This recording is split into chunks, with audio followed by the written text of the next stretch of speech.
Hello students, आज हम पट और सीपीएम टेक्निक के अंतर्गत यूनिट नंबर 2.8.2 के बारे में जानेंगे। इसके अंतर्गत हम सिंपल न्यूमेरिकल प्रॉब्लम ऑफ पट एंड सीपीएम दोनों को सॉल्व करेंगे।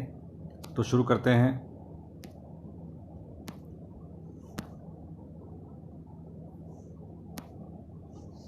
हमारे सब्जेक्ट का टाइटल है MA 310 industrial engineering and transport management, और इसके अंतर्गत हम यूनिट नंबर 8 पट एंड सीपीएम का अध्ययन कर रहे हैं।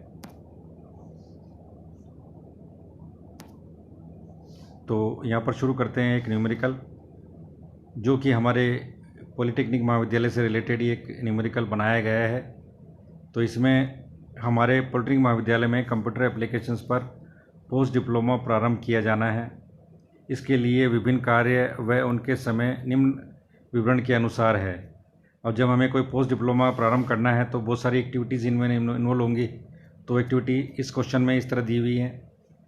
शिक्षकों की नियुक्ति के लिए विज्ञापन देना व आवेदन, ये हमारी सबसे पहली प्रक्रिया होगी। उसके पश्चात शिक्षकों का चुनाव करना दूसरी प्रक्रिया होगी। तीसरी प्रक्रिया शिक्षकों को द्वारा कार्यभार संभालना। तो शिक्षकों का चुनाव करने का समय 15 दिन है। शिक्षकों द्वारा कार्यभार संभालने का 10 दिन का टाइम है। देन उपकरणों के क्रय के लिए निविदाएं आमंत्रित करना, टेंडर आमंत्रित करना परचेज के लिए। उपकरणों का चुनाव करना, उपकरणों का परचेज करना, उपकरणों को स्थापित करने के लिए कंप्यूटर लैब का निर्माण करना, उपकरणों को इंस्टॉल करना, छात्रों के प्रवेश के लिए विज्ञापन देना एवं आवेदन प्राप्त करना, छात्रों का चुनाव व प्रवेश करना, ये कार्य भी शिक्षकों के द्वारा किया जाना है। तो अब इन एक्टिविटी में हम देख सकते हैं कि सबसे पहले वाली एक्टिविटी शिक्षकों की नियुक्ति से रिलेटेड हो सकती है। उसके पश्चात शिक्षकों का सिलेक्शन होगा। देन शिक्षक कार्यभार ग्रहण करेंगे। ये रेगुलर एक्टिविटीज़ हैं, इनको एक के बाद एक किया जाना अत्यंत आवश्यक है। जब तक हम नियुक्ति नहीं करेंगे, शिक्षकों का विज्ञापन नहीं देंगे, एडवर्टीजमेंट देंगे, तब तक हम शिक्षकों का चुनाव नहीं कर पाएंगे। तो एडवर्टीजमेंट के बाद चुनाव करेंगे, देन टीचर्स को कार्यभार संभालने के लिए कहेंगे। तो एक के बाद एक्टिविटी 2 आएगी, 2 के बाद 3 आएगी, और उसके पश्चात हम लास्ट वाली एक्टिविटी को ले सकते हैं। लेकिन ये जो एक्टिविटी है 4, 5, 6, 7, ये पैरेलल में भी नहीं चल सकती हैं। हम इक्विपमेंट की परचेज के लिए पैरेलल एक्टिविटी कर सकते हैं, उनका सिलेक्शन कर सकते हैं।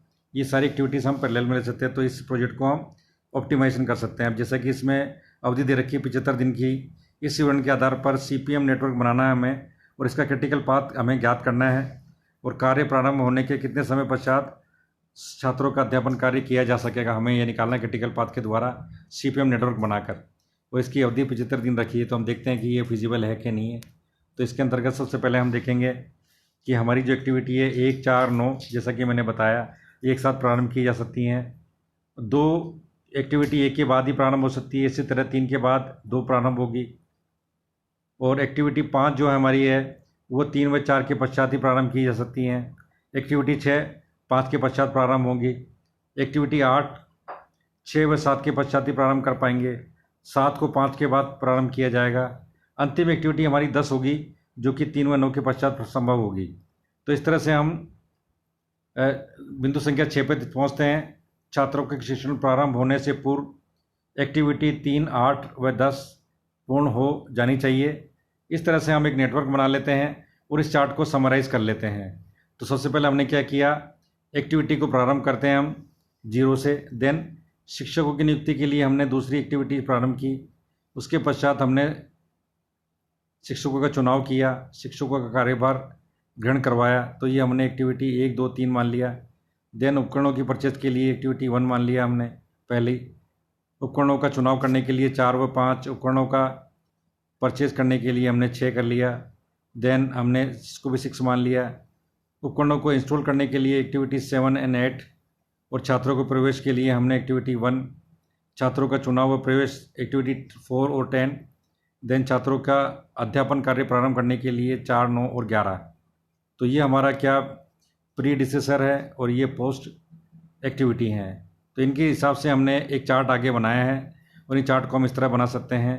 इस नेटवर्क में न्यूनतम टाइम जो फिनिश टाइम है वो है 1, 2, 3, 4, 6, 8, 9 और 12 के लिए न्यूनतम 5 है। अतः ये क्रिटिकल पाथ है। इन क्रिटिकल एक्टिविटीज़ को जोड़ने वाला पाथ 1, 2, 3, 4, 6, 8, 9 और 12 क्रांतिक पाथ होगा, जिसके लिए कि आगे नेटवर्क हमें दिखाया गया है। तो इसमें हमने एक्टिविटी 1 के बाद 2 ली है, 2 के बाद 3 और 3 के बाद 4 और 4 के बाद 12 और 1 के साथ हम एक्टिविटी 10 प्रारंभ कर सकते हैं, 10 के बाद 11 और 11 के बाद अध्यापन कार्य हम यहाँ शुरू करवाएंगे 12 से। इसी तरह एक्टिविटी के पैरेलल में हम एक्टिविटी 5 ले सकते हैं, देन 6, 7 और 9 और 6 के बाद हम 8 ले लेते हैं और 8 से 9 कंप्लीट हो जाएगी। तो जब तक 7 कंप्लीट नहीं होगी 9 शुरू नहीं होगी, जब तक 8 कंप्लीट नहीं होगी 9 शुरू नहीं होगी और 9 के पश्चात हम लास्ट में 12th को इसको ऐड कर देते हैं। इस तरह से हमारा ये क्रिटिकल पाथ कंप्लीट हो जाता है और इसके लिए जो समय आता है हमारा वो 70 डेज़ का आता है। तो हम इन्हें सबका टाइम निकाल लिया है इसमें और ये आता है हमारा 70 डेज़।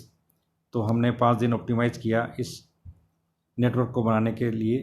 तो इस तरह से ये न्यूमेरिकल हमने सोल्व किया है।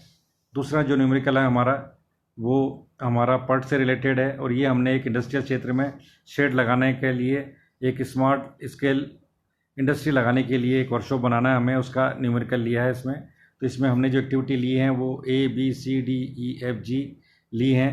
A एक्टिविटी में शेड को प्राप्त करेंगे, B में हम नींव बनाएंगे, C में विद्युत फिटिंग का कार्य करवाएंगे, D के अंदर हम मशीनों को इंस्टॉल करवाएंगे, E के अंदर हम उसका वाइट वॉश करवाएंगे वर्कशॉप का, देन F में उसकी फ्लोरिंग करवाएंगे और G में हम उसकी सफाई करवाएंगे। अब इसको हम चार्ट में इस तरह दिखा सकते हैं, ये पूर्व प्रक्रिया है और कितना समय लगेगा। तो शेड प्राप्त करना, इसके लिए ये प्रक्रिया शुरू होगी हमारी और इसमें 15 दिन का टाइम लगेगा।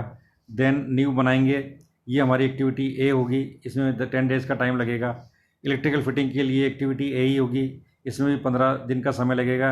एक्टिविटी ए से शुरू होंगी ये दोनों, नींव बनाना और इलेक्ट्रिकल फिटिंग, ये हम पैरेलल में कर सकते हैं। इसी तरह मशीनें इंस्टॉल करने का काम ए के बाद ही बी एक्टिविटी शुरू होंगी, इसके लिए 12 डेज़ का समय दिया हुआ है इसमें। इसी तरह वाइट वॉश का समय बी के बाद ही शुरू होगी, तो 2 दिन का टाइम दिया हुआ है। फर्श लगाने का टाइम 20 दिन और सफाई करने का टाइम 1 दिन। अब इसके लिए हम पर्ट नेटवर्क बनाने के और इसका क्रिटिकल पाथ निकालेंगे। तो इसमें हमने इन एक्टिविटीज़ को सॉल्यूशन हमारा यहाँ से शुरू होता है। दी गई क्रिया को हम इस प्रकार इसमें बनाते हैं और इसमें हम सबसे पहले हम इवेंट की नंबर डालेंगे हम। तो इवेंट हमारी 8 हो गई हैं इसमें। 1 नंबर इवेंट हमारी होगी शेड प्राप्त करने की, 2 नंबर पर हम शेड को प्राप्त कर लिया गया, 3 पर नींव बन गई, 4 पर विद्युत फिटिंग हो गई, 5 पर मशीनें स्थापित हो गई, 6 पर हमने वाइट वॉश करवा दिया, 7 पर फर्श की मेंटेनेंस करवा दी और 8 पर हमारी वाइट वॉश फिनिश हो गई। इनके लिए हमने जो टाइम लिया है वो जो हमारी शेड प्राप्त करना प्रारंभ किया वहाँ पर 0 एक्टिविटी का टाइम आएगा, देन 1, 2, 3, 4, 5, 6 इस तरह से हमने इन घटनाओं को बना दिया और इन घटनाओं के आधार पर हम नेटवर्क बनाते हैं।